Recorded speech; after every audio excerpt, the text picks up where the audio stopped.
Bueno, entonces dando cumplimiento como a nuestro compromiso y también para honrar, digamos, la puntualidad de las personas que ya se conectaron con nosotros, que yo veo que ya hay una cifra alta.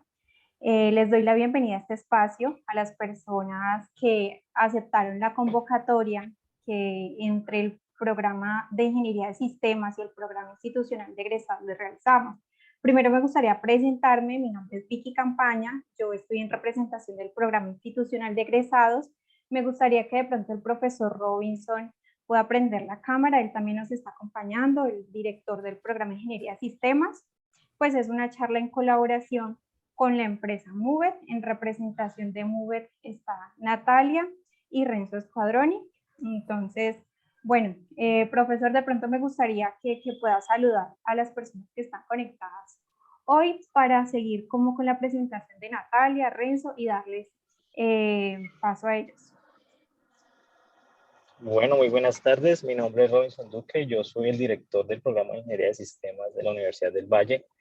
Bienvenidos a todos a esta charla el día de hoy. Es una de las varias charlas que esperamos ofrecer este semestre y pues, durante todo el año. Me disculpo, no he llegado a casa, estoy por acá en medio de un trancón, pero pues en eso, digamos que en eso estamos. Y bienvenidos a todos. Gracias, profesor. Bueno, ahora me gustaría así comentarles un poquito lo que nos convoca como Moovit. Hemos venido trabajando muy de la mano y por eso el programa se ha unido a esta charla.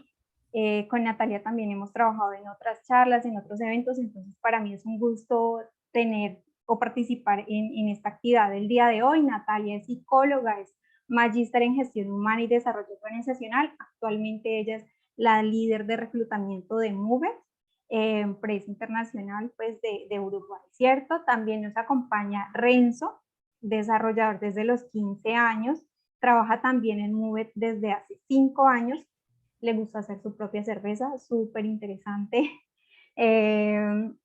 El café también le gusta y le encanta salir a montar su bicicleta. Bueno, entonces estas dos personas maravillosas están el día de hoy acompañándonos. Natalia nos va a contar un poco sobre Moovit para que puedan aprovechar la información, dado que habían personas que tenían un poco de intriga sobre Moovit, no tenían mucho de conocimiento. Natalia está para contarnos hoy sobre Moovit y posteriormente tendremos a Renzo en el desarrollo del tema. Natalia, te dejo aquí encargada de la charla. Muchas gracias, Vicky, por esta introducción. Para las personas que recientemente se sumaron, vamos a hacer una introducción cortica sobre Moovit de máximo 5 o 7 minutos, porque sabemos que el mayor interés el día de hoy es la charla técnica, entonces no vamos a abusar tampoco hablando tanto sobre la empresa. Aquí al final de este espacio lo que vamos a hacer es que les voy a dejar mi mail, les voy a dejar el mail también de Renzo, como las redes de contacto de Moovit, y en caso tal de que queramos seguir ampliando, si no nos da el espacio de preguntas para hacerlo, podemos igualmente continuar en contacto. Entonces, si quieres, Renzo, pasa a la siguiente.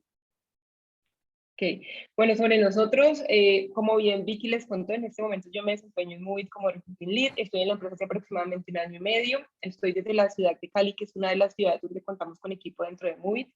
Nosotros como Moovit somos una empresa de origen uruguayo que está enfocada en el mercado norteamericano. Nacimos en el año 2006, es decir que este año estamos completando 16 años en el mercado. Como tal, nosotros somos una empresa consultora de software. Si quieres, avanza la Renzo.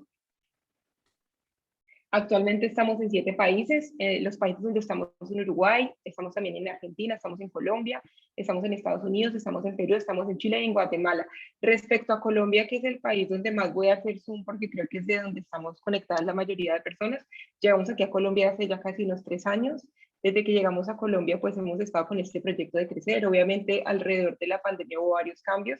Nosotros antes de la pandemia éramos una empresa donde las personas iban algunos días a oficina, otros días estaban desde la casa, pero hoy por hoy las opciones y las posibilidades que ofrecemos son de trabajo 100% remoto, independientemente de que las personas estén en Cali o estén en otra ciudad. Cuando decidimos llegar a Colombia, escogimos Cali como esa ciudad para abrir oficina. Recientemente, hace menos de un mes, inauguramos una oficina en Ciudad Jardín. Específicamente queda para quienes están en Cali, cerca de la constructora Meléndez. Es un espacio donde tratamos de replicar los otros espacios que tenemos tanto en Estados Unidos como en Uruguay. Vicky nos pudo acompañar en la inauguración y les invito a que al final de este espacio puedan entrar a nuestro canal de YouTube, que en YouTube nos encuentran como Movit, donde también van a poder ver algunos videos de la inauguración de nuestra oficina reciente, también algunos videos de las actividades que hemos hecho en la ciudad, y así vamos a poder familiarizarnos un poco más con lo que somos como Movit. Si quieres, avánzalo, Renzo. Como tal, en este momento estamos trabajando en sectores diversos. Les voy a contar sobre los clientes más conocidos del sector entretenimiento. Trabajamos con Disney y con Hulu. Precisamente Renzo hace parte del equipo de Hulu. Con Disney hicimos parte del proyecto que trajo Disney Plus a Latinoamérica, que creo que Disney Plus pues es una de las plataformas de streaming más conocidas en este momento, y nos sentimos muy orgullosos de trabajar con esta empresa y de haber hecho parte de ese proyecto.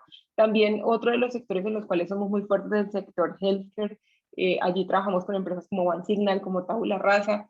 Hay otro par de empresas que de pronto para nosotros no son muy familiares, pero que en el mercado norteamericano son muy conocidas, como es Catapult Health, Prescribe Wellness. También contamos con clientes del sector financiero, tenemos clientes del sector real estate, tenemos clientes del sector e-commerce como Shopify, clientes del sector educativo, clientes del sector, por ejemplo, en algún momento trabajamos también con Unilever, que es el sector retail. Entonces, en general, así mismo como somos tan diversos en clientes, contamos con diversas tecnologías.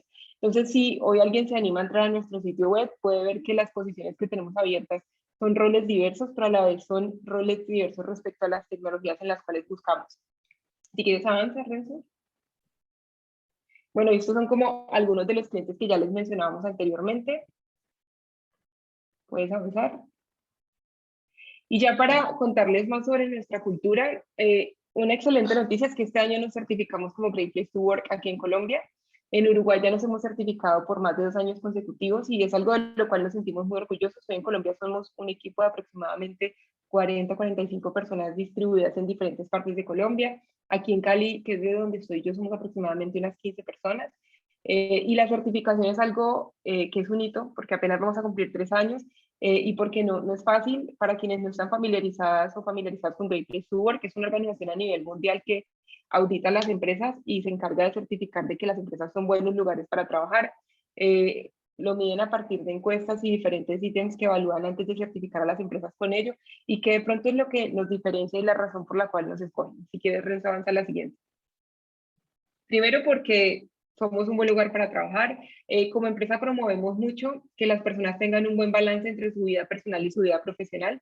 Digamos que para mí, que tuve la experiencia de trabajar en sectores diferentes a tecnología, es alguna de las cosas que más valoro hoy. Aquí en Movit normalmente trabajamos de lunes a viernes 40 horas semanales. Somos una compañía donde si tú te vas de vacaciones nadie te va a molestar, o sea, cuidamos mucho esa parte. También nos gusta que las personas puedan cultivar otros intereses. Para quienes están desde el comienzo, se dieron cuenta que Renzo le gusta hacer cerveza, o sea, como que tenemos personas con diferentes tipos de pasiones en la compañía, y lo interesante de Movit es que es un espacio donde las personas pueden compartir con las demás personas esas pasiones. Inclusive creo que en algún after work que se hizo alguna vez en Uruguay, Renzo hizo cerveza con otras personas dentro de la empresa, y la idea era, no sé, Renzo, ¿qué hicieron con esa cerveza finalmente, después de ese after? Y después, en realidad, dado que el proceso de cerveza no es algo que uno puede simplemente cocinarla el mismo día y tomarla ese mismo día, ese día que cocinamos cerveza, tomamos cerveza, y después la cerveza que cocinamos hicimos otro after 2 semanas después y la tomamos. Estuvo, la verdad, muy divertido todo el proceso, y digamos la interacción y el equipo que se armó con todo el tema de la cerveza. Genial. Bueno, entonces parte de la invitación para las personas que hacen parte ya de nuestros equipos es eso, que podamos también conocer un poco más allá de las pasiones que no solamente están relacionadas con el trabajo en el día a día, y que se sientan libres de compartirlas. Entonces, como muestra de ello, hacemos diferentes after, como el que ya les contó Renzo. También hacemos after work que son virtuales, porque hoy contamos con un equipo de aproximadamente unas más de 280 personas distribuidas en esos 7 países. Entonces, por ejemplo, ahora vamos a empezar la temporada de after works virtuales, donde lo que hacemos es que a cada persona armamos como grupos aleatorios, generalmente son grupos de 10, 15 personas, buscamos que ojalá sean personas que no hagan parte del mismo equipo para que se conozcan. Les mandamos a su casa, no importa dónde estén, quizás cerveza, papitas, una picada, y que se puedan conectar, y desarrollamos diferentes tipos de actividades virtuales para eso, para que las personas puedan interactuar. Y en las ciudades donde contamos con una buena cantidad de personas que están de forma presencial, Generalmente muy una vez al mes patrocina actividades, por ejemplo aquí en Cali hemos ido a jugar fútbol, hemos ido a jugar cards, ¿qué otro after hemos tenido? Hace más o menos un mes cuando Renzo estuvo acá en Colombia que inauguramos la oficina, hicimos un after donde invitamos a todo el equipo de Movit Colombia a hacer un recorrido por Cali. También vinieron personas del equipo de Perú y Guatemala, porque a pesar de que hoy trabajamos en entornos virtuales, dentro de Movit conocemos la importancia de la interacción física. Generalmente para estos espacios no es obligatorio asistir, pero cuando la empresa los promueve, la empresa se encarga de costear absolutamente todos los gastos y al final es interesante porque terminas conociendo personas con las que quizás llevabas 6 meses trabajando y todavía no les habías conocido. Ahorita a final de año, otra de las actividades que tenemos es que vamos a ir a Uruguay, el equipo como en general de todo Movit para poder conocernos en persona en la medida que la empresa vaya creciendo. Y como que el mensaje que me gustaría que se lleven con esto es esto, que la empresa promueve espacios aparte del trabajo para que podamos interactuar y conocer otras personas que también son muy interesantes dentro del equipo multicultural que somos. ¿Por qué otra razón nos eligen algunas de las personas? La oportunidad de trabajar en proyectos que tengan impacto en la sociedad. Si bien trabajamos hoy con sectores muy diversos, nos encargamos de forma muy precisa que los proyectos en los que estamos sean proyectos que sean acorde con nuestros valores, que sean proyectos que estén relacionados con lo que nosotros concebimos como lo que es Movit, y creo que ya ahora con el proyecto que les va a contar Renzo van a tener un poco más de contexto. También cuando las personas ingresan a Movit, para nosotros es importante hacerles un proceso de onboarding especialmente diseñado para el cargo. Entonces, cuando tú ingresas a la organización, no es que al día siguiente estás con un cliente, sino que generalmente nos encargamos de darte un proceso de preparación que puede durar entre 2, 3, 4 semanas, de tal forma que cuando tú ya empieces con un cliente, bien sea Disney o algún cliente de otro sector, ya te sientas preparada, te sientas preparado para poder asumir ese nuevo reto. También dentro de lo que ofrecemos hay un career path estructurado, donde una vez ya eres asignada o asignado a un cliente, te asignamos un mentor o mentora de carrera que te ayuda a desarrollarte profesionalmente en ámbitos diferentes, no necesariamente relacionados con los lenguajes o tecnologías que están dentro del proyecto en el cual fuiste asignado. ¿Y por qué nos interesa eso? Porque somos conscientes que al final como personas, si sentimos que nos desarrollamos profesionalmente, pues vamos a tener una mejor calidad en lo que hacemos en el día a día en nuestros trabajos. También, ¿por qué otra razón nos eligen? Porque trabajamos con equipos de calidad. Aquí en Movit trabajamos con productos Mac, entonces cuando tú vas a ingresar nos encargamos que veas antes si llegue una Mac con todos los accesorios que precisas para hacer tu trabajo bien. Contamos con diferentes beneficios que son competitivos al mercado. Por ejemplo, algunos de ellos es medicina prepagada. También una vez has completado un periodo de tiempo trabajando con nosotros, te ayudamos a organizar tu espacio en casa para que puedas trabajar bien desde casa independientemente de que en la ciudad donde estés haya oficina o no. Y bueno, siempre estamos de forma muy frecuente haciendo seguimiento a tu experiencia desde que entras a Movit. Casi que de forma mensual vas a hablar con alguien del equipo de People que te va a preguntar cómo te sientes, qué feedback nos puedes dar, porque nos interesa mucho eso, que las personas se sientan bien para poder seguirnos posicionando como Great Place to Work aquí en Colombia. Y ya creo que lo demás sería, si tenemos dudas o curiosidades específicas, al final les voy a dar mi mail, el mail de Renzo, y podemos continuar en contacto. Entonces, si quieres, Renzo, avanza. Bien, muchas gracias Vicky, muchas gracias Natalia por toda la introducción, toda la preparación para esta charla. La charla de hoy, nuevamente, la idea es hablar un poco de React, hablar un poco de Redux, que es el state manager más usado a la hora de implementar Redux. Dar tanto como una breve introducción en cómo es que se usa la librería y cómo son algunos de sus principios, como algunos tips un poco capaz que avanzados, así que espero poder atacar a cualquier persona que se encuentre, digamos, tanto recién iniciado en React o que no sepa mucho sobre React, como gente que está un poco más avanzada en materia. Así que sin mucha más vuelta, empecemos. Primero que nada, ¿qué es React? Básicamente React es una librería de JavaScript para crear interfaz de usuario. Se basa en 3 principios, que es declarativa. Me parece que ese es el principio más importante por un lado, y por otro lado también es el menos entendido y a veces el más ignorado. El segundo es que está basada en componentes, que eso quiere decir que la unidad de lo que uno crea en React siempre son componentes, y estos son siempre, digamos, la unidad que uno reutiliza en el código. Y tiene un tercer principio muy parecido a uno como puede ser de Java, que uno puede aprenderlo una vez y después escribirlo o usarlo, digamos, en más de un lugar. Nótese que como la venden la librería es que simplemente es para crear interfaces de usuario. Principalmente se usa en la web, pero puede usarse tanto como para aplicaciones desktop, con alguna herramienta como puede ser Electron, puede ser usada también para hacer aplicaciones móviles como React Native, también puede ser no solo, digamos, usada dentro de JavaScript en un browser, sino que generar las vistas desde un servidor y servirlas al usuario, digamos, ya como renderizadas, usando alguna herramienta como Next.js. Entonces, es una librería muy versátil a la hora de utilizarse. Pero quiero ir de nuevo a la parte declarativa, que es la menos comprendida. ¿Qué es lo que quiere decir declarativa, al menos en cuanto a React? Esto de nuevo es un poco como la vende React en la web, y es que React hace que las UI sean, digamos, se creen de una manera sin mucho dolor. Ok, como que me parece que no, ese punto no explica mucho, como que lo vende simplemente que es fácil de usar. El segundo me gusta un poco más, que dice que uno puede hacer vistas simples y, digamos, con cada estado de la aplicación, React automáticamente, según los cambios que uno haga en el estado, automáticamente actualiza, digamos, los componentes correctos cuando cierta información ha cambiado. Como que habla un poco ahí de eficiencia, digamos, ayuda un poco a entender, ¿no?, que eso puede llegar a ser un problema. Y el tercero es que las vistas declarativas hacen que el código sea más predecible y fácil de debuguear. De nuevo, suena bien, pero me parece como que no deja claro el cómo.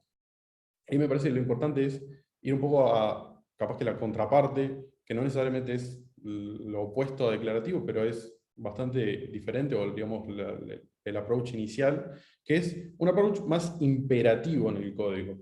Un approach más imperativo, digamos, ya más metiéndonos en el mundo web, es, por ejemplo, usar una librería como jQuery e interactuar con elementos y eventos del DOM directamente. Y decimos exactamente al browser qué es lo que queremos hacer. Queremos que este color sea rojo, que este botón sea rojo, por ejemplo, o cambiar una label. No necesariamente estamos en un nivel mayor de abstracción que le decimos qué es lo que queremos que se haga más en un alto nivel. El approach declarativo de React trata de atacar esto y abstraernos un poco de toda esta interacción, más particularmente con el DOM, y en realidad nunca tenemos que interactuar con el DOM. El cómo lo hace es un proceso bastante complicado, que no me voy a meter mucho, pero tratemos de entender de nuevo un poco más qué es la parte declarativa. En cuanto a los componentes de React, que vamos a ver que principalmente los componentes funcionales, si bien hay otro tipo de componentes que vamos a brevemente mencionar, simplemente son funciones. Olvidándonos de lo que es React, un componente funcional no tiene ninguna magia extra, en realidad simplemente es una función. Y las funciones, si quieren mirar un poco más la de la izquierda, solo tienen un propósito en realidad, hacer cierta lista de acciones, capaz que según algún condicional o lo que sea, pero siempre hacen las mismas acciones, y uno solo la usa de una manera, invocándolas. Los componentes de React, o cualquier, digamos, approach más declarativo, no necesariamente cuando nosotros las usamos, las estamos invocando. Aquellos que ya hayan usado un poco de React, y de hecho lo vamos a ver en los ejemplos un poco más adelante, nunca llegamos necesariamente a llamar la función con la que definimos el componente. Todo eso está manejado por React, digamos, en background, y nosotros no nos tenemos que encargar en cuanto a nada de eso. Estoy viendo ahí las preguntas. ¿Los componentes de clases en React están tendiendo a desaparecer? Sí, vamos a hablar un poco de eso, sobre la diferencia un poco ahí de cada uno. Pero bien, acá es donde vemos un poco el tema del ejemplo declarativo versus el imperativo. Uno cuando define un componente de React, lo define según un estado, dice, bueno, o sea, si las props o el estado del componente están de esta forma, renderizo esto. Entonces, por ejemplo, si creamos un botón que queremos que sea azul, tenga una label que invite al usuario a cliquearla y queremos que esté habilitado, pero en otro estado queremos que esté rojo con una label que diga deshabilitado y que el botón efectivamente esté deshabilitado. Con React esto es bastante trivial de hacer. Con una librería que tengamos que interactuar directo con el DOM, podemos llegar a tener casos en los que el componente está en un estado intermedio, y ahí es donde realmente puede ocurrir cualquier tipo de caos, porque cualquier interacción que nosotros hacemos, cuando hacemos la transición de un estado a otro, asumimos un estado anterior. Y eso, digamos, si asumimos que el botón está rojo, deshabilitado y demás, y hacemos una transición, podemos causar, digamos, estragos totales en la aplicación. Esto es lo que trata de hacer React, de abstraernos, digamos, un nivel más arriba, donde nosotros simplemente definimos cómo se ve el botón, si el estado está de esta forma, se renderiza de esta manera, y después cómo cambia el estado, lo manejamos totalmente aparte, puede ser a veces con una librería como Redux, pero no necesariamente tiene que ser con Redux, y se abstrae, digamos, tanto lo que sería la renderización del componente como los cambios que uno hace en el componente. Con una librería como jQuery esto se vuelve mucho más confuso. ¿Qué herramientas de desarrollo tiene uno con React? Es un poco complicado ahí, es donde entra me animo a decir, un gran problema a la hora de usar librerías de JavaScript. Algunos problemas que tenemos es que no hay un IDE, que puede llegar a ser en realidad algo bueno a aquellos que hayan trabajado con algún IDE y hayan tenido una mala experiencia. Java es un lenguaje que tiende a ser usado siempre con algún tipo de IDE, sea Eclipse, NetBeans o cual sea. Pero con React en realidad no tenemos un IDE. Ampliamente se trata de usar Visual Studio Code, pero Visual Studio Code no es un IDE, es simplemente un editor de texto. También el setup es bastante más complicado, no tenemos ningún wizard, digamos, como general, que simplemente le damos clic, next, next, next, y ya tenemos la aplicación andando, o al menos no es estándar. A la hora de usar la aplicación en producción, está bueno que tenga cierto tipo de optimizaciones. También hay todo un tema de compatibilidad entre browsers, también cómo maneja el tema del CSS. Existen algunas soluciones en las cuales existe Webpack, Babel, para poder, por ejemplo, habilitar diferentes, digamos, como que escribir el código en una versión de JavaScript y poder, digamos, hacer que esto ande en Internet Explorer, aunque capaz que eso deja de ser un problema porque Internet Explorer murió oficialmente hace unos días. Tenemos NPM también que nos permite incluir ciertas librerías, pero del todo en realidad no hay una solución clara, digamos. Si bien existe React App, que vamos a hablar un poco, no termina siendo la única solución a todo esto. Y de hecho ahí hay un post que sé que no pueden cliquearlo, pero si buscan How it feels to learn JavaScript in 2016, lo van a encontrar, que es como una conversación entre un supuesto senior developer en frontend y alguien que nunca hizo frontend en varios años y como que quiere hacer simplemente una web y mostrar un poco de información y dice, bueno, hago un fetch y uso jQuery y listo, ¿no? Y el senior dev de frontend dice, no, tenés que usar React y tenés que incluir Redux y tenés que tomar en cuenta la versión de ECMAScript y como que le empieza a decir siempre un problema extra. Y la verdad, un post relativamente viejo porque es de 2016, pero creo que aún sigue siendo muy relevante. Ahí es donde entra Create React App, que me parece que la mejor manera que lo puedo definir es la mejor manera de construir la primera aplicación, o la primera SPA en React. Vamos a ir después un poco a alternativas y demás, pero me parece un buen default a la hora de construir un proyecto en React. Venimos a decir, digamos, para el 90% de los casos, y siendo realistas, en el buen 90% de los casos de, digamos, proyectos de Movit, es lo que usamos, simplemente Create React App, o algún Create React App con ya alguna customización, alguna librería extra, como puede ser Redux, por ejemplo, pero básicamente es donde siempre terminamos. Ahora veo las preguntas ahí. Polyfills, bueno, los polyfills en realidad son una solución, pero setearlos a mano es un poco complicado. Babel ayuda en eso, pero seguimos teniendo otros problemas. Create React App usa los polyfills de Babel, de hecho configura ya Babel, y es algo que no nos tenemos que complicar. La ventaja de React permite el Runtime Library usarse para iPhone, Android, sin cambiar código fuente.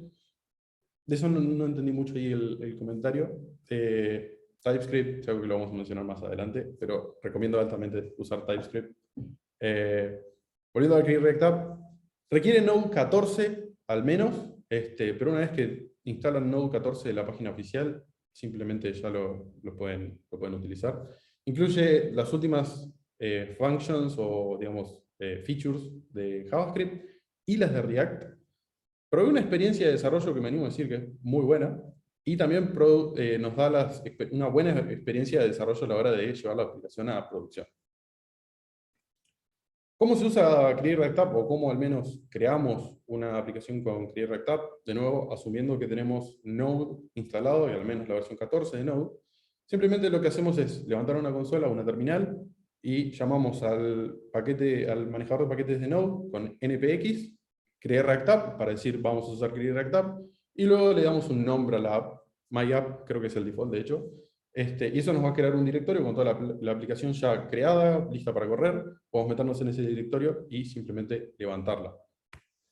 De hecho, eso es algo de lo que tengo por acá, que es lo que vamos a jugar dentro de un rato. Pueden llegar a tener algún tipo de alerta que les pida, por ejemplo en Windows, dar una excepción en el firewall y no les deje levantar automáticamente el browser, como por ejemplo acá a mí me lo levantó automáticamente. Pero eso debería ser básicamente todo. También puede ser que demore un poco, porque hay un montón de dependencias en Create React App, pero más allá de eso, debería ser un proceso bastante simple. Metámonos en los componentes de React. De nuevo, como había dicho, son la unidad atómica y reutilizable de las aplicaciones de React, y principalmente tienen tres posibilidades. Pueden usar props que vengan de un componente padre, pueden usar un estado dentro de ese mismo componente, y ese estado, digamos, pasárselo a sus hijos, y pueden manejar y ejecutar side effects. Hay dos tipos de componentes, como habíamos mencionado por ahí. Primero, componentes de clase, que eran, digamos, justamente usan clases de JavaScript, usan un ciclo de vida, digamos, con métodos que se ejecutan en cierto determinado tiempo, digamos, depende de uno lo que quiera hacer, tiene que buscar un ciclo de vida, un método de ciclo de vida correcto. Y incluir ahí legacy, no quiero que sea despectivo como diciendo si usas componentes de clase está mal, pero era principalmente la manera en la que uno podía hacer una aplicación en React, porque de hecho tenían más features que un componente funcional. En alternativa, los componentes funcionales son no clases, sino simplemente funciones de React, de JavaScript, perdón, y usan hooks. De hecho, los componentes funcionales no son algo relativamente nuevo, siempre existieron, siempre fueron vistos como una optimización, digamos, a la hora de usar componentes, pero nunca podían tener, por ejemplo, métodos de ciclo de vida o un estado. Desde la versión 16.8 de React, que ya hace bastante que está, se pueden usar sin ningún tipo de problema y básicamente tienen una compatibilidad a la hora de tener features. Acá tenemos básicamente el mismo componente, pero digamos su versión de clase, su versión funcional. Claramente la versión funcional se ve muchísimo más breve, y eso era básicamente lo que más vendía los componentes funcionales antes de que existan los hooks. Era muchísimo más breve y simple de ver. Pero más allá de eso, no tienen mucha más diferencia. Ahí pueden ver que la clase tiene un método render, que es uno de los métodos del ciclo de vida de un componente de clase. ¿Cómo es que usamos un componente funcional? Simplemente lo definimos como una función, de nuevo, con const o let, como más gusten, y luego lo llamamos como si fuera un tag HTML. De nuevo, ahí hay que importar si lo hacemos en archivos diferentes, pero simplemente se usa como si fuera un archivo, un tag HTML. Una de las cosas que me había mencionado es que los componentes pueden compartir cierto tipo de datos mediante props, donde un padre se le puede mandar props a su hijo, y básicamente en el componente que recibe las props, las recibe como un primer parámetro, que ahí podemos ver que hay un truquito de JavaScript, que básicamente lo que estamos haciendo es extractoring del primer parámetro, y las recibimos, digamos, separadas. También pueden recibirse simplemente como un primer parámetro, y digamos, a la hora de usarlo y enviar esas props, las mandamos como si fueran atributos HTML. Nótese que digamos, el uso de un componente no necesariamente es HTML. Si bien digo que es parecido a HTML, no lo es. Es una sintaxis no particular de React, si bien hay otras librerías que la usan, que se llama JSX. Probemos un poco. Entonces, creemos un componente. Por lo general se crean en archivos separados. Creamos un welcome JSX. welcome.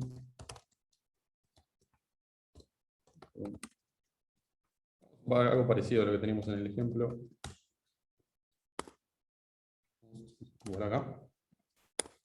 Welcome stranger.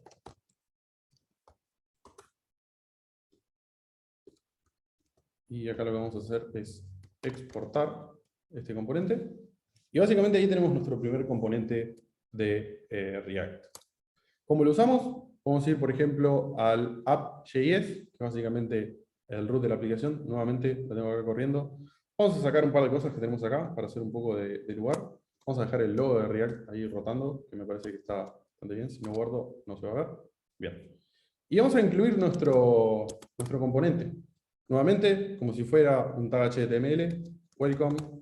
Y acá tenemos magias un poco de Visual Studio Code, que automáticamente ya me agrega el import arriba del todo en el código, y no me tengo que preocupar por eso. Y ahí, si vamos de nuevo al browser, ya podemos ver automáticamente que los cambios están y el componente está siendo usado. Nótese que esas, de nuevo, son magias, o magias entre comillas, de Create React App. Digamos que simplemente uno cambia el código y ya puede ver en vivo los cambios. Agreguemos también una prop. Primero hagamos los cambios dentro del componente. De nuevo, vamos a hacer destructuring, por eso agrego estos corchetes acá. Y recibamos una prop name. Y en vez de que sea stranger, vamos a poner name aquí. Y eso es básicamente todo lo que necesitamos para poder incluir un string y darle welcome o una bienvenida a un usuario. Y desde aquí, lo que vamos a hacer simplemente es justamente agregar como si fuera un atributo en HTML, y vamos a poner Renzo. No, si vamos a la aplicación corriendo, los cambios ya fueron hechos. ¿Qué más podemos hacer con los componentes? Viendo de momento, vamos a ver un poco la parte de manejo de ciclo de vida, pero veamos un momento cómo era el ciclo de vida con componentes de clase, y acá es donde me animo a decir que esta es una de las razones por las cuales están realmente desapareciendo. El ciclo de vida era relativamente complejo. Había muchas funciones, la gran mayoría en realidad no se usaban. Uno simplemente quería hacer cambios, digamos, o ejecutar algo según un componente se montaba, cuando se desmontaba, digamos, para deshacer los cambios que uno está haciendo en el componente. Y poco más. En realidad, la gran mayoría de las otras funciones del ciclo de vida, uno las usaba cuando necesitaba hacer algún tipo de hack o quería hacer que algo se ejecute antes de otro ciclo de vida. Era realmente un caos y no, la verdad no lo recomiendo usar mucho. Es algo que creo que ya se dejó de hacer, pero antes se hacía mucho de preguntar en una entrevista cuál se ejecuta antes o después. Me parece que es un poco cruel hacer eso, pero está bueno que tenemos una alternativa ahora. Y ahí es donde entran los hooks. Los hooks básicamente son funciones que nos provee React, aunque nosotros podemos hacer nuestros propios hooks, y también hay otras librerías que dan unos hooks custom. Básicamente lo que hacen es habilitar más features a los componentes funcionales, dándoles, por ejemplo, estado, ciclo de vida, memorización de datos y demás. Algunos de los hooks que ya vienen, digamos, con React son useState, useEffect, useContext, useReducer, useCallback, useMemo, useRef, y hay mucho más. Nos vamos a focalizar en los primeros dos, por el lado del tiempo que tenemos. Así que arranquemos un poco mirando useState. useState, como dice un poco su nombre, básicamente nos da estado en un componente. Lo importamos desde React, recibe un valor por defecto para darle justamente un valor por defecto al estado, y nos retorna un array con, primero, el estado de digamos, la variable que uno está definiendo, y luego una función para poder setearle o actualizarle un nuevo estado. Yendo más a un ejemplo, me parece que es mejor. Nótese que lo que retorna la función de useState es un array. Y esto puede llegar a ser medio confuso, ¿no? ¿Por qué tenemos que hacer esto? En realidad es algo muy útil, porque podría llegar a ser un objeto de lo que retorna, ¿no? Y que nos retorne, por un lado, el valor del state, y por otro lado, algo para setearlo y actualizarlo. Lo bueno que tiene que ser, al ser un array, es que nos permite fácilmente cambiarle el nombre con JavaScript sin tener que, digamos, redefinir la variable. Y de nuevo, básicamente nos da el valor de la variable, una función para cambiarla, y un valor, le podemos setear un valor inicial. Yendo a un ejemplo, podemos crear básicamente un contador usando useState con un 0, con su valor por defecto, y luego lo podemos usar en JSX de la misma manera que usamos una prop, y digamos con un botón quizás, por ejemplo, actualizarlo. Probemos eso rápidamente. Entonces voy a crear otro componente para no cambiar nuestro welcome. Entonces vamos a crear un nuevo archivo, vamos a ponerle counter.jsx, y luego const. Tenemos un contador, este no recibe ningún tipo de prop. Y definamos el state después. Primero definamos el retorno, un div, y lo que vamos a hacer, uClicked, acá, value times. Y luego agreguemos el de un botón, con increment. Vamos a tener que poner un clic, un clic al botón. Todavía no sabemos muy bien por qué le vamos a poner. Y voy a hacer algo que no lo recomiendo, pero simplemente poner un BR acá para que digamos, se vea un poquito mejor. Definamos el hook, digamos, o el estado. Lo podemos hacer, de nuevo, tomando en cuenta que retorna un array. Vamos a poner value, set value. Recordar que viene siempre en ese orden. Primero el valor y otro para setear el valor en el segundo lugar. Use state. Acá de nuevo vienen magias de Visual Studio Code, donde ya al apretar Enter ya me incluye el import de React y de useState. Y le va a pasar por parámetro el valor inicial. Ahora teniendo esto, lo uso en el componente, tenemos el value acá, y vamos a setear el onClick. Acá lo que queremos es mandarle una función al onClick, esto es un detalle bastante importante, siempre onClick recibe una función. Vamos a poner setValue, y ponerle acá value más 1. Esto lo exportamos, y usemos este contador de nuevo en el root de la app. Counter, de nuevo, usando cosas de Visual Studio Code para incluir rápidamente el import. Esto es algo muy importante. Y básicamente esto debería ser todo. Un incremento. Funciona. Veo unas preguntas. A ver, componentes funcionales se nombran con .jsx. De hecho, eso es una pregunta interesante. Siempre la veo. Me gusta simplemente usar como la extensión correcta para el archivo. Técnicamente, si no usamos .jsx, no pasa nada. Es una de esas cosas que React como que hizo la vida un poco más fácil para todos, donde antes, de hecho, uno siempre tenía que importar React en la parte de arriba de todo el código para poder usar justamente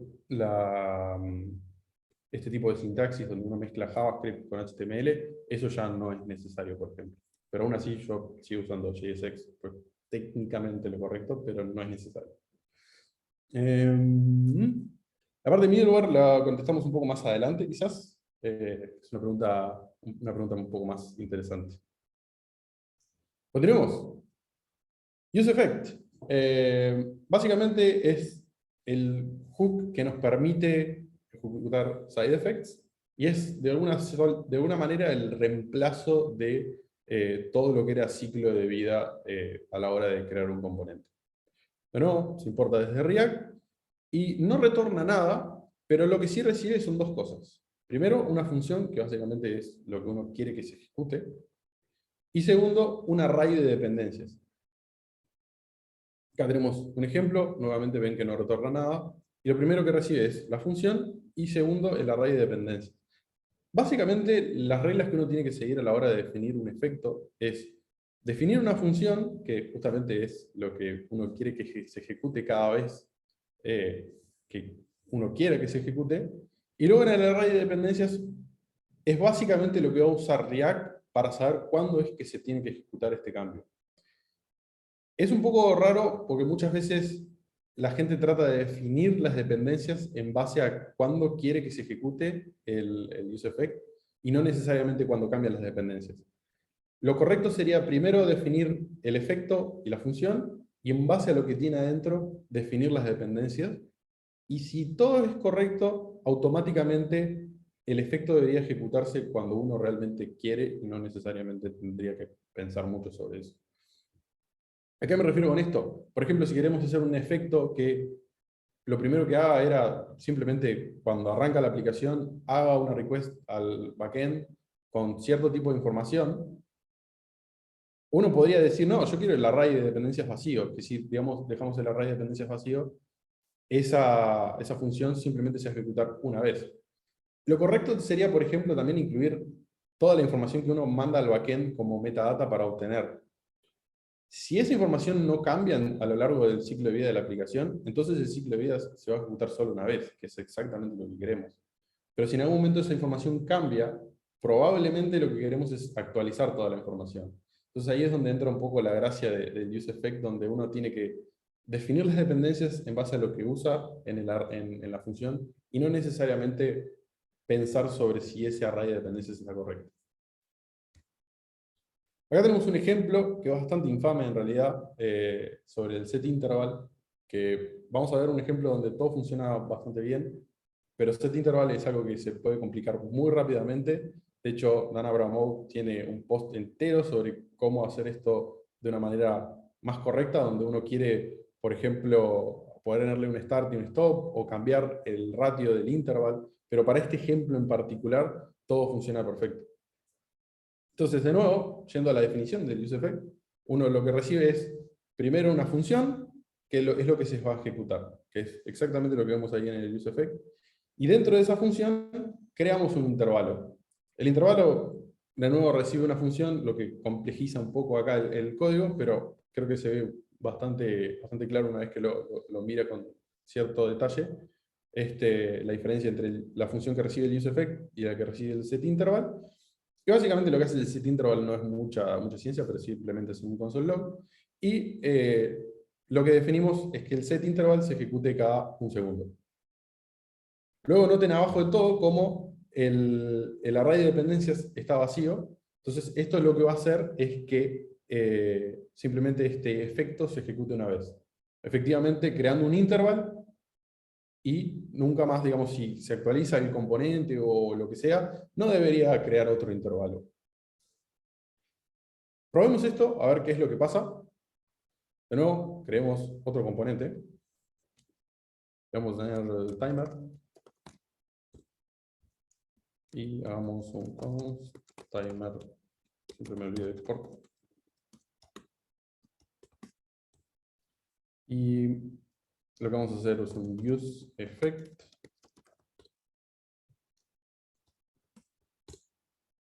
Y dentro de la función que recibe el useEffect, creamos un setInterval. Creo que todo lo que va a hacer es un console log.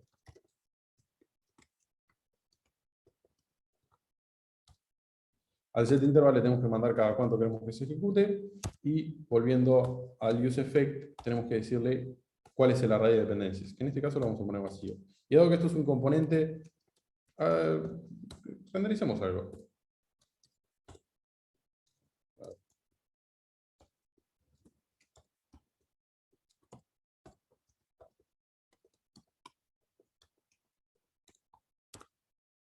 Bien. Ya tenemos el timer, nuevamente lo incluimos en el app. Y veamos un poco qué es lo que está pasando. Como pueden ver, al parecer, no sé si lo pueden ver en la presentación ahí, pero parece que el interval incrementa de a 2, que es bastante particular. Si hacemos un refresh, seguimos viendo el mismo tipo de comportamiento. Esto de hecho es algo intencional, no es un bug, es una feature. Es uno de los posts bastante más polémicos de Dan Abramov de los últimos 2 semanas, capaz, donde en desarrollo el querer React App o React, digamos, siempre que esté en desarrollo, lo que va a hacer es siempre ejecutar nuestros useEffect 2 veces. Eso suena en realidad como algo innecesario y realmente un problema, pero el problema en realidad es una solución. Lo que busca este comportamiento es darnos un aviso de que en realidad hay algo que está mal. Y en realidad, efectivamente, aquellos que hayan usado un useEffect con un set interval probablemente estaban gritando. Acá estamos creando un intervalo y nunca estamos realmente limpiándolo. Si este timer en algún momento se desmonta, no estaríamos, digamos, sacando ese intervalo, que siendo parte del componente debería irse. Uno de los comportamientos, digamos, que tiene el useEffect es que si la función que crea el efecto también retorna otra función, al desmontar el componente o, digamos, ejecutar el efecto de nuevo, lo que va a hacer es ejecutarse esa función como para limpiar cualquier cosa que hayamos usado. Por ejemplo, el set interval. Entonces lo que vamos a hacer es, efectivamente, limpiar ese interval. Primero, para eso tengo que meterlo en una variable. Y luego, al retornar acá, en este efecto, retorno básicamente una función que crea un clear interval y le paso el intervalo. Entonces ahora, si volvemos a la aplicación, vamos a limpiar un poco, podemos ver que efectivamente ahora sí solo se ejecuta una vez por segundo, que es un poco el comportamiento que queríamos. Entonces este bug, entre comillas, de React es como más una feature que nos ayuda a encontrar problemas en producción.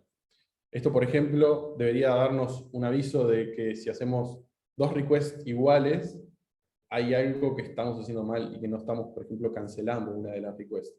O si eso causa algún tipo de problema, deberíamos poderlo ver en desarrollo antes de verlo en producción. Es una de las oscuridades un poco recientes sobre React. De nuevo, yendo a las diapos, hay que acordarse siempre, cada vez que uno crea un efecto y esto hace side effects, como por ejemplo montar cosas en background, siempre limpiar ese intervalo. O por ejemplo, limpiar cualquier tipo de evento que montemos, por ejemplo, en el root de la app. Ahí ya lo probamos un poco. Y metámonos un poco con Redux. ¿Qué pasa si, yendo al ejemplo capaz del contador, el contador o donde queremos mostrar ese estado está en un componente y en realidad el componente que actualiza ese contador es otro? Técnicamente es posible esto con React Vanilla, por decirlo de una manera. Simplemente lo que tenemos que hacer es lo que React determina lifting the state up, o levantar el estado, donde el estado está en un componente padre. Si quieren capaz que ver un componente que englobe estos dos, el estado debería estar en ese, y el componente que renderiza el estado simplemente recibe el estado como prop, y el componente que lo actualiza recibe la función que actualiza, que efectivamente actualiza el contador.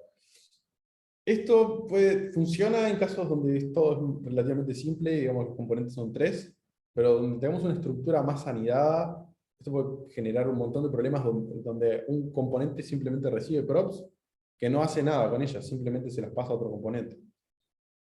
Esto puede llegar a ser un problema en algún tipo de aplicación. ¿Qué es Redux? Es el manejador de estado más popular a la hora de usar aplicaciones de React. Y sigue algunos principios, donde, por ejemplo, tiene un single source of truth, donde el store debería ser uno y solo uno. El estado inicialmente es read-only, uno no lo puede editar, al menos directamente. Estos cambios se hacen mediante acciones, que las acciones básicamente son una declaración de lo que se tiene que cambiar. Estas acciones uno las despacha, y hay reducers, que son básicamente funciones puras, que reciben el estado actual, la acción que uno quiere hacer, y lo que hacen es modificarlo para generar un nuevo estado. Sé que esto puede ser un poco complejo, vamos a irlo más en detalle. ¿Cuándo y por qué debería yo usar Redux, ¿no?, en un proyecto? Esta es una pregunta que muchas veces me la he encontrado y nunca encontré una muy buena solución. Siempre lo que escuchaba era, y cuando tu aplicación es muy compleja. No parece una solución realmente formal. Me parece que la mejor recomendación que puedo hacer es, cuando el estado global está fuera de sincronía con la estructura de componentes. Yendo de nuevo al ejemplo del contador, donde por un lado se cambia y en otro lado se muestra. Si tenemos una aplicación donde mostramos el usuario en la esquina superior derecha, pero también lo necesitamos en un menú, y hay otro componente que a veces se renderiza y a veces necesita el usuario, y a veces en realidad actualiza, por ejemplo, la imagen de perfil. Digamos, como que la estructura de la aplicación está en desincronía con cómo es nuestro estado. Ahí es un muy buen momento donde incluir Redux o capaz que otro manejador de estado más global. También, donde la lógica para actualizar es relativamente compleja, es un muy buen caso para utilizarlo, ya que Redux tiene reglas muy definidas de cómo se tiene que actualizar el estado. Y también, capaz que quizás ver cuándo, si necesitamos ver cuándo el estado se cambia explícitamente. ¿Cuáles son los conceptos core de nuevo? Primero, tenemos un store, que es el Single Source of Truth. Esto se lo pasamos como un provider a la app. Ya vamos a ver ahí un poco cómo es que se hace eso. Después tenemos las acciones. Las acciones nuevamente no son funciones, son objetos que dicen se incrementó el contador, por ejemplo. No necesariamente dicen voy a incrementar, dicen se incrementó o hay que incrementar. Es simplemente justamente una acción, no necesariamente una función. Estos son los que son despachados, y ahí el dispatch es más como la función que dice se ejecutó esto. Los reducers efectivamente reciben a partir del dispatch la acción que se ejecutó, y lo que hacen es tomar el estado, ver la acción y ejecutar el cambio que tenga que ejecutarse en el estado. Siempre tienen que ser acciones puras, los reducers en particular, porque la idea es que uno pueda, por ejemplo, deshacer una acción mediante reducers, y si tenemos side effects dentro de los reducers, ahí es donde podríamos llegar a tener problemas. Por ejemplo, llamadas a una API o, digamos, montar cosas en el DOM, no son cosas muy buenas como voy a poner dentro de un reducer. De nuevo, simplemente lo que tienen que hacer es actualizar el estado. Capaz que con una forma un poco más visual, se puede ver el store como el core, digamos, de lo que tenemos. El store envía el estado a la UI. La UI, ese estado, son variables, y en JavaScript técnicamente uno las puede cambiar, pero esas variables no van a actualizar el store. Si uno quiere hacer desde la UI un cambio, lo que hace es un dispatch de una acción. Esa acción va a ir al store, y el store, mediante los reducers, va a hacer los cambios que tenga que hacer. Nótese ahí también la separación entre una acción y un reducer. Por ejemplo, una de las cosas que podemos hacer es que cuando se ejecuta una acción, mediante una estructura de control que en Redux se llaman middlewares, determinar a ver si esa acción realmente se tiene que ejecutar o no. Esa acción debería ser un fetch al backend y esperar. Y digamos, como que la idea de ese middleware es como ponerse entre medio, entre la acción y el reducer, y no hacer el cambio inmediatamente, capaz que diferirlo en el tiempo o demás. También una de las cosas que puede hacer una acción y un middleware es ejecutar, dada una acción, múltiples acciones. Esto es, por ejemplo, el caso cuando uno hace un dispatch o un fetch a un backend. Si bien la acción de fetchear es una, se desprenden otras acciones. Digamos, ¿qué pasa si el fetch comienza? Ok, primero lo que deberíamos poner es un loading state, es decir, ok, está cargando la UI un poco. Una vez que se complete ese fetch al backend, decir, ok, acá está el resultado, y si hay un error, también es otra acción totalmente diferente. Ahí tienen un ejemplo donde, por ejemplo, un middleware da una acción que es hacer el fetch, puede ejecutar más de una acción, y ejecutar más de un reducer, por consiguiente. Nuevamente, los reducers después lo que hacen es actualizar el store, y el store, digamos, completa el ciclo y envía esa actualización a la UI. Son conceptos similares. Si haces contexto global, estarías haciendo lo mismo que React, creando un store, que actualizas creando una función, dispatch, que es procesada por un reducer. Estoy totalmente de acuerdo. Simplemente son approach mucho más diferentes. En particular me animo a decir que Context API es mucho más read-only, aunque en realidad se puede actualizar. Tienen sus grandes diferencias. Por ejemplo, Redux tiene un flujo muy fijo y muy, a veces complicado, también que eso puede ser un problema de Redux, de cómo es que se hace un cambio en el store.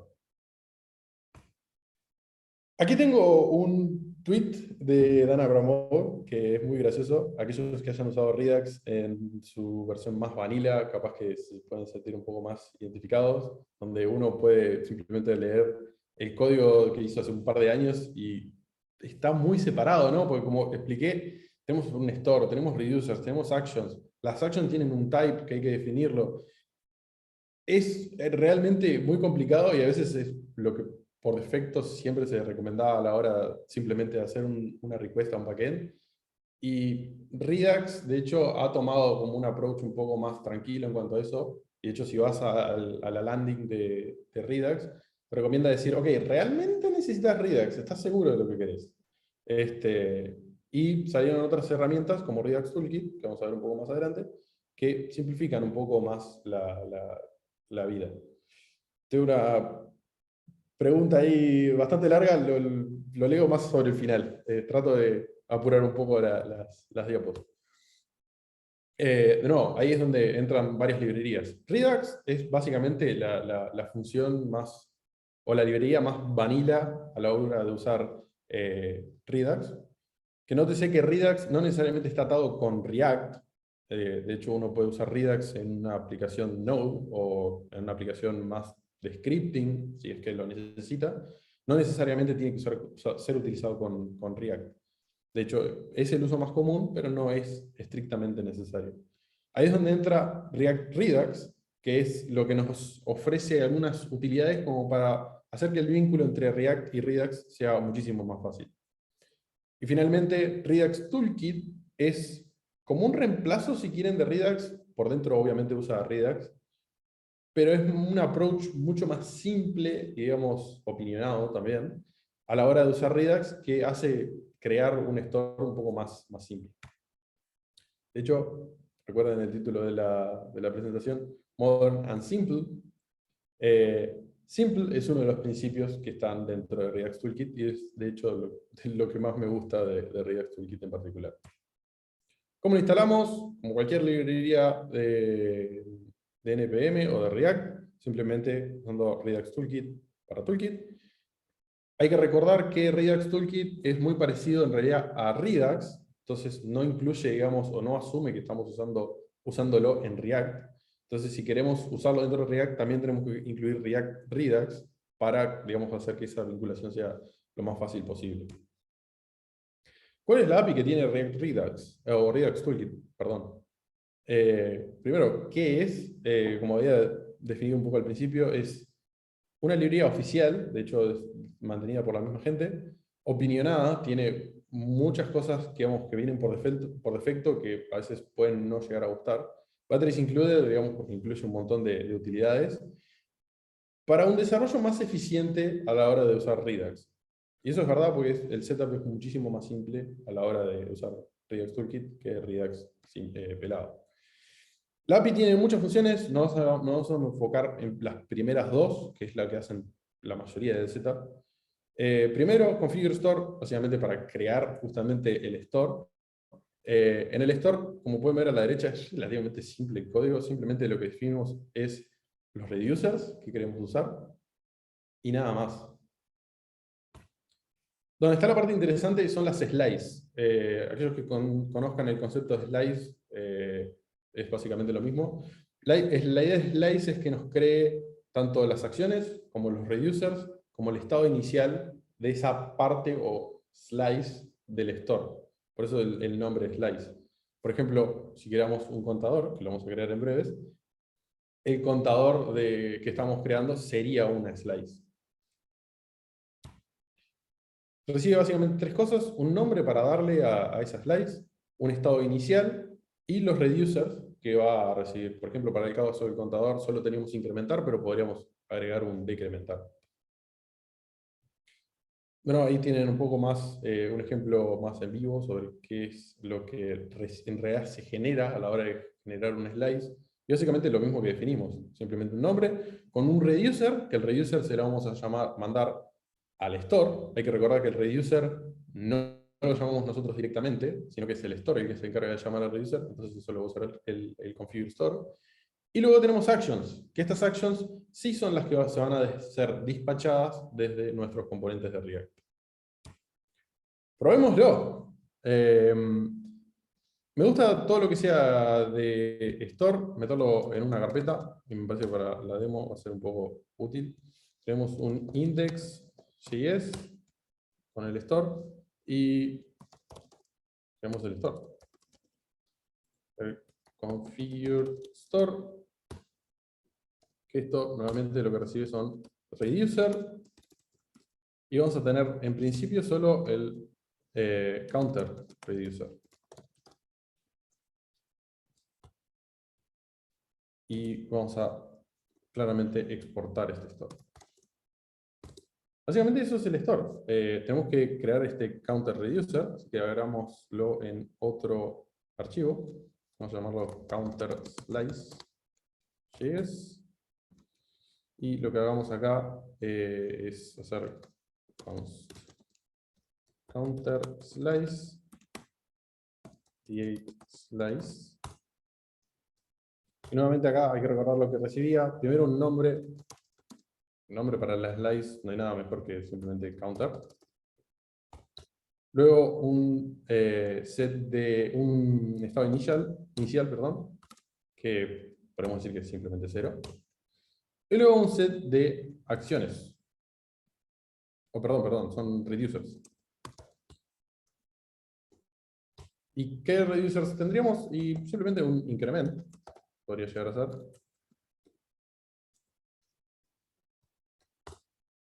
Y hay que recordar, ¿qué es lo que recibe un reducer? Recibe un state, que es lo que va a actualizar, y una action, que es básicamente lo que usa para actualizar ese estado.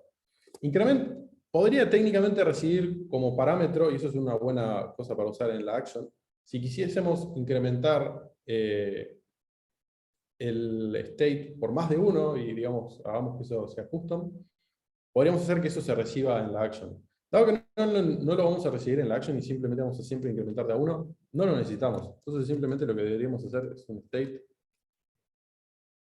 es igual state más 1, vamos a poner. Que de hecho esto lo podríamos acordar a simplemente state más, y listo. De hecho la action no se usa, así que la podríamos de hecho sacar por una simplicidad. Y eso básicamente sería la slice. Hay que recordar que la slice tiene dos partes. Uno, por un lado, es la parte del reducer, y por el otro lado, las acciones. El reducer lo vamos a usar en el configure store, y las acciones las usamos en el componente. Entonces, creemos increment igual counter slice.actions. Ahí tenemos las actions, y tenemos acá el increment. Esto lo vamos a exportar. Y lo otro que tenemos que tomar es el reducer del counter slice. Ahí tomamos el reducer y lo exportamos de manera diferente para usar, digamos, el truco de los export, que uno es por default y otro es con nombre, para poder, digamos, exportarlo como dos cosas separadas. Nuevamente vamos a el store, y lo que vamos a sacar es importar counter reducer con counter slice. Y ya tenemos el store configurado. Ahora lo que tenemos que hacer es bajarlo a tierra, digamos, a React. Digamos, ya hicimos todo lo que es parte de Redux. Vayamos a React. Primero que tenemos que hacer es vincular justamente el store con nuestra aplicación. Para eso lo que usamos es un provider. En el root de nuestra aplicación, noten como ahí estoy usando React Redux y no Redux Toolkit, que son los bindings de Redux con React. Acá simplemente lo que defino es el store, que lo podemos tomar. Esto no me ayudó mucho acá el provider. Acá. Voy a tratar de apurar un poco, que estamos sobre la hora ya casi. Este store, hay que recordar que es el store que recibimos desde el directorio, así que vamos a hacer así. Import store, store, from store. Como está en el index, simplemente lo puedo importar así, y esto debería funcionar. Y ya tenemos el store de nuestra aplicación conectado con toda la aplicación. Ahora lo que vamos a hacer es actualizar nuestro counter para que efectivamente use store. Así que el state lo borramos, ya no lo necesitamos más. Y vamos a conectar con ese state. Entonces, de hecho, podemos sacar eso. Y primero lo que necesitamos es obtener justamente el counter, o el value en realidad. Use selector es lo que usamos para obtener ese estado. Nótese de nuevo que estoy usando React Redux y no React Toolkit. Y un selector lo que recibe básicamente es el state completo. Entonces, ¿cómo hacemos para, digamos, desarmar ese state? Simplemente, si recordamos la estructura de nuestros reducers, tenemos el state y dentro tiene un counter. Y aquí tenemos nuestro value. De hecho, si esto no le va a gustar ese value. Pero con esto básicamente ya estamos leyendo de nuestro estado nuevo. Lo otro que podemos hacer es permitir básicamente cómo actualizar ese estado. Entonces lo que vamos a usar primero es un dispatch. Hay que recordar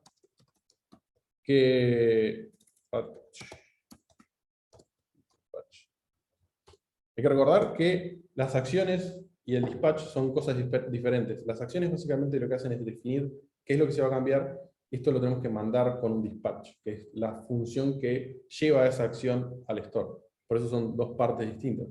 Entonces, si queremos generar este setValue o increment, vamos a hacer la función para poder hacer un incremento. Lo que vamos a hacer es increment, definir una función. Acá es donde se vienen algunas cosas un poco complicadas, porque se vuelve un poco confuso acá. Básicamente, esta función lo que vas a llamar es a dispatch, que es otra función. Y esta función, ¿qué es lo que va a recibir? Una acción. La acción es increment, de hecho ahí lo podemos recibir desde la slice, no tengo que importarla. Increment from store counter size. Y no me lo está... vamos a ponerle un clic porque me está haciendo conflicto los nombres. Y aquí es donde se complican un poco las cosas. Increment también es una función. Hay que recordar que una de las cosas que podemos hacer con las acciones es recibir parámetros extra. Aquí es donde, por ejemplo, si quisiésemos incrementar de a 5 y hacer que la acción reciba cierta como metadata de cómo se debería ejecutar, podríamos enviarla. Dado que no recibe nada, tenemos que llamarlo como una función a secas. Y si vamos al ejemplo, does not have a reducer, passes combine reducer. ¿Esto funciona? No funciona. Bien, hay algo acá que no le gustó, counter reducer. No sé si esto lo podemos recibir simplemente así, porque tenemos un reducer. No. Bien. Esto nos estamos quedando sin tiempo, me gustaría que esto hubiese funcionado de una. Denme un momento, acá cortamos el reducer, y aquí deberíamos poder usarlo, reducer, counter, reducer.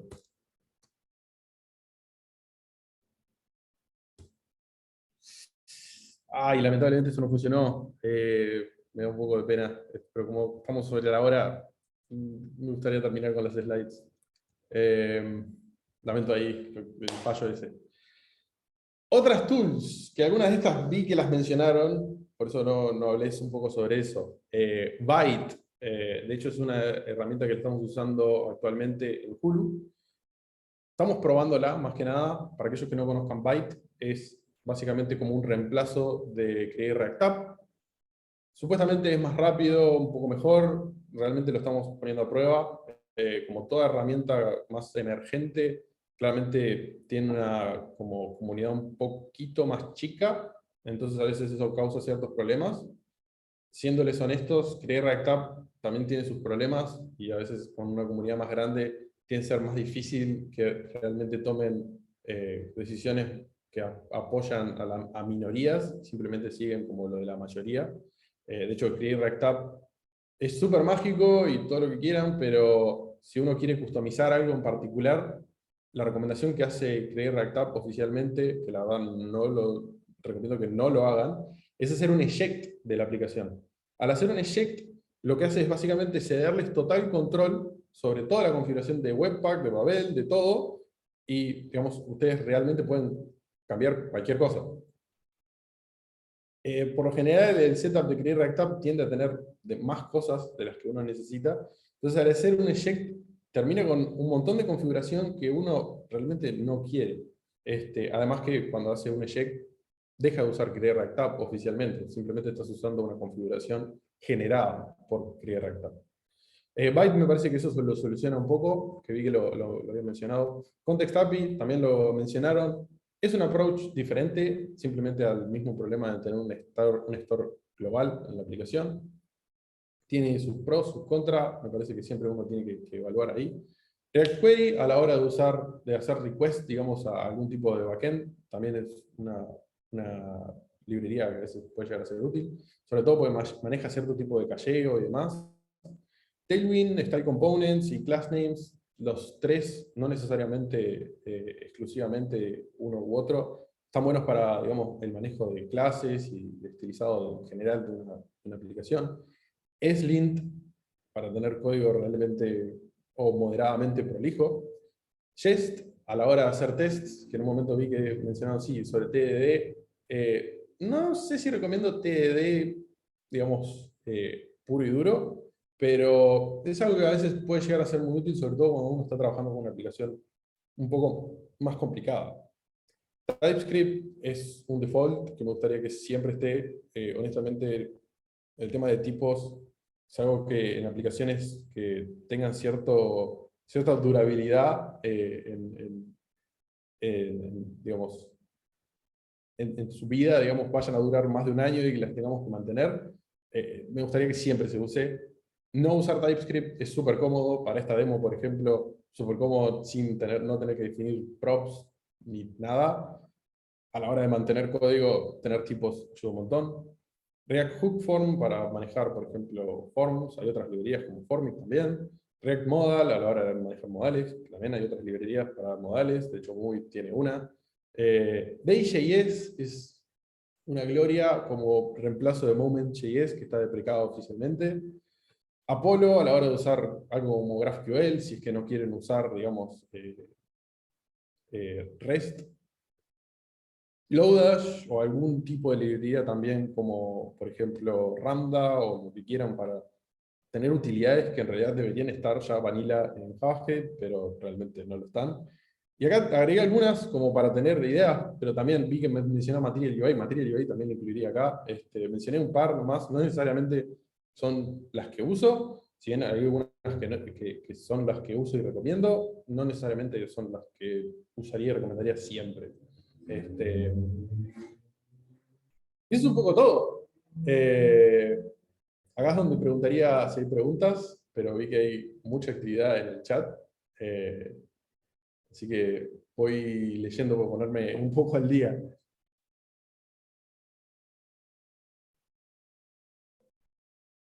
Jest no tiene soporte para React 18. Puede llegar a ser. Muchas librerías, de hecho, no tienen soporte para React 18, que salió hace relativamente poco. No estoy seguro sobre Jest ahí, pero debería ser cosas que con poco tiempo deberían poderse actualizar. Al ser una versión major de React, muchas librerías claramente no te actualizan automáticamente como deberían. Entonces, claramente un montón de librerías quedan detrás. Me llama un poco la atención que Jest en particular haya quedado por detrás de eso. así que tendré que chequearlo, pero diría que en breves se debería permitirlo. Voy a ver un poco más por arriba, a ver qué hay. ¿Los componentes de clase en React están tendiendo a desaparecer? Sí, claramente. Cada vez hay menos. De hecho, es algo que en esta versión de presentación iba un poco más en detalle en los componentes de clase. Cada vez que doy esta versión de presentación siempre saco más cosas de componentes de clase. Es algo que no se tiende a usar mucho. Programar con TypeScript en React es algo que en la práctica para desarrollos empresariales sí. Sí, bueno, o sea, no sé si es algo que siempre se practica, es algo que siempre recomendaría. Byte, go Byte, estoy de acuerdo con Byte. ¿Ustedes corren apps en AWS? Sí, corremos la gran mayoría, podemos decir, todo en AWS. PHP, no, por favor. Los componentes funcionales con JSX ya lo respondimos. El clásico ejemplo del contador que no anduvo con Redux. ¿Qué tipo de middleware recomiendan en Redux para manejar side effects que usan protocolo HTTP, async await, teniendo en cuenta pruebas unitarias del manage state? De hecho, eso es una de las tools que vienen ya con Redux Toolkit, que son Thanks. Es lo que recomendaría para todo lo que sea asíncrono. No necesariamente tiene que ser Thank, pero es lo que viene por defecto con Redux Toolkit y lo que honestamente recomiendo. En algún contexto se pueden preferir los hooks, use context y use reducer. Sí, creo que uno hoy por hoy puede crear su versión de Redux sin necesariamente usar Redux. Aún así creo que no deja de precado algunas librerías como de Redux, como justamente Redux Toolkit, porque trae muchísimas más features por arriba, digamos, de todo eso. Son conceptos similares si usas el contexto global, estarías usando lo mismo que Redux, esto lo habíamos hablado. Sí, técnicamente son conceptos muy parecidos, creo que a la hora de actualizar, uno ve que funcionan muy diferente. Context API simplemente uno puede actualizar. Redux, tenés los reducers, tenés la action, tenés el dispatch, hay muchísimos más pasos donde uno puede poner middlewares y cosas en el medio como para controlar un poco cómo es que se hacen esos cambios. Que de nuevo, a veces es un pro, a veces es una contra. Claramente agrega un montón de complejidad. Parece que se hablaron acá un poco. La respuesta, sí, Redux o no, podría ser que tenés un lado del consumo de una API, constantemente teniendo en cuenta que en pro del consumo de API y concurrencia de la misma se ha reflejado en dinero para traer datos a un componente. Para cada renderizado simplemente manejarlos en caché en el state y llamarlos sin hacer consumo de la API, teniendo en cuenta que se debe manejar el caché con un lazy query o algo similar para mantener una buena cohesión entre los datos que se manejan. Estoy de acuerdo. A veces suele ser muy raro realmente que el tema de dinero entre en tema de performance. Se ve más simplemente la app demora más en cargar, porque el backend está sobrecargado, por ejemplo. Bien, intentamos un use effect y se vuelve un poco complicado. Estoy de acuerdo. Y para responder, ¿cuándo usar context? Yo diría que cuando tenés una parte de tu aplicación bastante anidada, cuyo estado no debería estar en tu store. Más que todo por conveniencia para que no estés pasando props entre varios componentes. Sí, el caso de context, a mí personalmente me gusta usarlo cuando es algo que es estado técnicamente que probablemente no va a cambiar nunca. Entonces ahí lo pongo en un contexto y simplemente siempre lo tengo disponible. Esto ya lo respondimos. Material UI. Material UI lo usamos un montón. De hecho, en Hulu usamos Material UI. Una versión un poco custom, pero Material UI al fin y al cabo. ¿Ustedes son una empresa de consultoría de software? Sí. ¿Utilizan Power BI en algunas aplicaciones? Lamentablemente no sé qué es. Así que creo que no. Perdón la molestia, y tal vez ya lo mencionaron, ¿dónde puedo conseguir estas slides? Calculo que las compartiré con la comunidad de alguna manera y se pasan por ahí. De hecho, todo esto fue grabado, así que también la grabación supongo que la van a gestionar y la van a pasar. También se podría combinar Yup para validaciones de formularios y manejos de idiomas con... Sí, ahí es donde entramos en la parte Tenemos Redux y para manejar estado tenemos Context, tenemos Movex y un montón de otras librerías. A la hora de validaciones tenemos también Yub. Había Happy Joy, también se llamaba una, que creo que está deprecada ahora. Class Validator también se usa bastante. Formularios es un mundo entero. Referente a seguridad y vulnerabilidad, ¿qué protocolos manejan o cómo integran las arquitecturas que soportan con React? Bien, ahí tenemos varios niveles en cuanto a la parte de seguridad. Hay muchos que no entran, digamos, a nivel de la aplicación. Dado que en particular el proyecto que hacemos en Julio es un proyecto más interno, eso está dentro de una VPN, entonces ya hay un montón de problemas que automáticamente se resuelven. Aún así, cada tanto hay ciertos tipos de auditoría donde alguien externo mira el código, mira la aplicación, mira lo que hace y, digamos, en base a eso se toma algún tipo de medida. También tenemos algunas herramientas de análisis estático de código que muestran algún tipo de alerta en cuanto a seguridad. No son infalibles, pero ayudan, como puede entrar ahí SonarQube, por ejemplo, que está muy bueno. ¿Con qué lenguajes trabajan en el backend? Sí. Principalmente Node. Me animo a decir, tirando números sin saber, que Node sería un buen 70% del código que manejamos. Tenemos algunas cosas con Ruby, me animo a decir que es más como el segundo. Capaz que el segundo más sería Java. Después tendremos Ruby, Python, Elixir, pero ahí ya entra como los pocos, digamos. Realmente, si un cliente necesita código en algún lenguaje en particular, se hace. Pero principalmente sí, sería Node, Java, Ruby y Python. ¿Utilizan herramientas de CI/CD? Sí, más que nada SQL CI. Usamos también Jenkins, en particular en nuestro proyecto usamos Jenkins. También a la hora de manejar los deployments, como los manejamos a través de Kubernetes, usamos Spinnaker, que es bastante gracioso porque Spinnaker es una herramienta de Netflix. Es open source, así que está todo bien que lo usemos en Hulu. Eso me resulta un poco gracioso. Y también usamos GitHub Actions, que funcionan bastante bien y se integran muy fácil con digamos, cualquier aplicación que te hostea en GitHub, que para todo lo usamos. Al fin creo que hice catch up con todas las preguntas. Sí, como que ya lo lograste. Bueno, por ahí vi una pregunta sobre si trabajamos con Power BI y que tú decías como que no sabías muy bien qué era con... Sí, sí, trabajamos con Power BI, es algo que se usa principalmente en los roles relacionados con analistas de datos y pues recientemente comenzamos un estudio de datos hace más o menos unos 7, 8 meses. Entonces, hace un momentito en el chat les compartí el link donde pueden visitar las posiciones que tenemos abiertas en este momento. También les compartí el LinkedIn de Movit, nuevamente el mail, tanto mío como de Renzo, por si tienen dudas posteriores a la charla.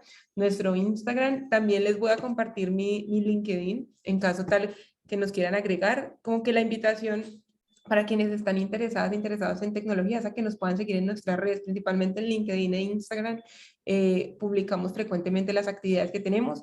Hay una pregunta de Haider o Ider Vargas que dice que si tenemos algún bootcamp en camino. Precisamente en este momento acabamos de cerrar un bootcamp. Este bootcamp está dirigido específicamente a mujeres, porque como empresa estamos comprometidos con la reducción de la brecha de género en el sector. Inclusive me pareció ver hace un momento alguna de las mujeres que hizo el bootcamp, y de allí en este momento estamos como en una etapa donde ya se entregó un challenge final, vamos a hacer unas defensas y posiblemente vamos a contratar 6 personas.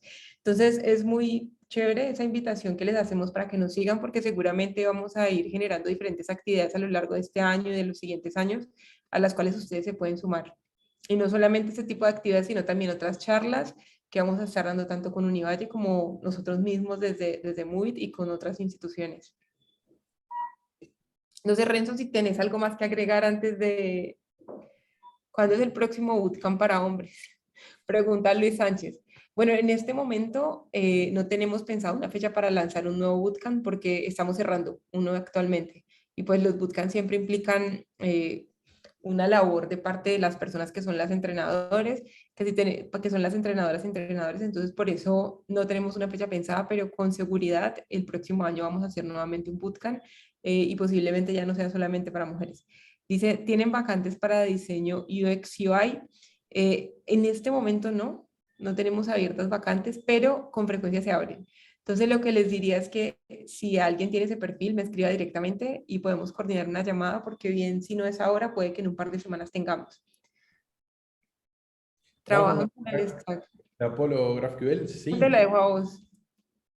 Sí, de hecho, claramente, ¿no? Como todo lo que sea librerías, siempre uno lo evalúa en base a pros y contras, pero muchísimas aplicaciones, no sé si la mayoría, pero no me animo a decir un porcentaje, pero sí, usamos Apollo y GraphQL, de hecho es más lo que preferimos en general, a la hora de comunicar frontend y backend. En algunos casos, tanto para crear aplicaciones nuevas, decimos, no es lo mejor en realidad. Tenemos a veces discusiones sobre qué es mejor a la hora de usar, digamos, la comunicación frontend y backend. También usamos WebSockets a la hora de comunicar el frontend y el backend. Depende de nuevo la aplicación y si realmente amerita o no. Sí.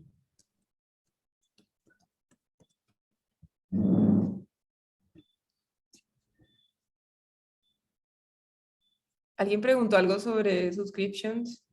Sí, la respuesta es sí. Ok, perfecto. Tal vez puedan compartir el material del bootcamp para los interesados. El material tendríamos que revisarlo, pero no lo habían pedido. Entonces creería que sí, pero si quieres escríbeme un mail y lo revisamos. ¿Te parece, Luis?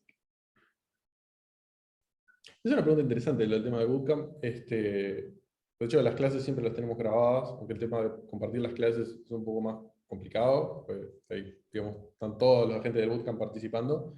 Sí. Las slides, me animo a decir que debería ser bastante fácil de compartir, digamos, no solo las slides, sino todo el material que proveemos para la parte de Bootcamp, al menos de la versión anterior. Es algo que con cada Bootcamp lo venimos actualizando, pero me animo a decir que sí. Capaz que estoy hablando un poco mal, y no debería decir eso. Que estás quedando grabado, Renzo. Que lo pida por LinkedIn, y lo vemos. Sí. Bueno, yo diría, Renzo, que si no tenemos más preguntas, es como momento de agradecerle a todas las personas que se quedaron hasta este punto. Sabemos que ya está tarde en Colombia, que ya es una hora donde la mayoría estamos descansando y donde Renzo está ni se diga que ya es un poco más tarde. Entonces, gracias a todas y todos por haberse sumado. Gracias, Renzo, por haber sacado el espacio para estar todavía hasta ahora conectado, a Vicky, al profesor Robinson. Nos encanta participar de estos espacios y no sé si Vicky, profe o Renzo tienen algo más que decir. De mi parte, agradecerles por sumarse e invitarlos a que nos sigan nuevamente en todas las redes. Sí, Natalia. Antes de que se nos vayan, les voy a enviar aquí una encuesta de satisfacción para medir un poquito ahí la charla. Nos vamos dando cuenta y de pronto este feedback también se lo podemos hacer llegar a la empresa.